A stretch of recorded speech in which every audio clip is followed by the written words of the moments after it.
Hello, మీకు last వీడియోలో చెప్పేసాను కదా నేను పప్పుచారు రెసిపీ పెడతానని. ఇదిగోండి, ముందుగా అయితే మనం ఇలా వెజిటబుల్స్ అన్నీ కట్ చేసి పెట్టుకోవాలి. అండ్ చింతపండు కూడా నానబెట్టేసుకోవాలి, పప్పు ఉడికించి పక్కన పెట్టుకోవాలి. అండ్ పోపు సామాన్లు అనమాట. పోపులకైతే నేను చూసారు కదా, ఫస్ట్ అయితే మూకుడు పెట్టేసి దాంట్లో కొంచెం ఆయిల్ వేసేసాను.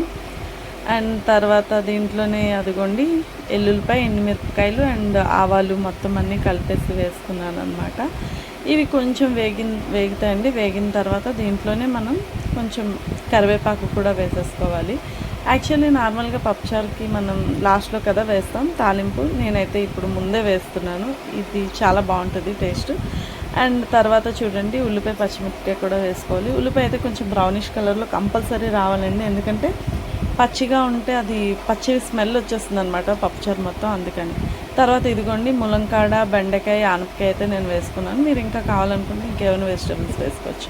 కొంచెం సాల్ట్, పసుపు వేసేసిన తర్వాత కాసేపు మగ్గుతాయి కదా, తర్వాత దీంట్లోనే కట్ చేసి పెట్టుకుని టమాటా ముక్కలు వేసేసి కొంచెం కారం అండ్ సాంబార్ పౌడర్, మిరియాల పొడి, తర్వాత కొంచెం ధనియాల పొడి కూడా వేసేసుకోవాలి. వేసేసుకొని చిన్న కొత్తిమీర వేసి కాసేపు మగ్గనిచ్చిన తర్వాత దాంట్లో చింతపండు పులుపు వేసేయాలన్నమాట. అది బాగా మరగాలండి. ఇదిగోండి ఇలా మరుగుతున్న టైంలో దాంట్లో ఉడకపెట్టి పెట్టుకున్న ఆల్రెడీ పప్పు వేసేసుకోవాలి. వేసేసుకున్న తర్వాత ఇది బాగా దగ్గరికి వస్తున్న తర్వాత ఇంకా అదిగోండి ఫైనలీ మన పప్పుచారు రెడీ.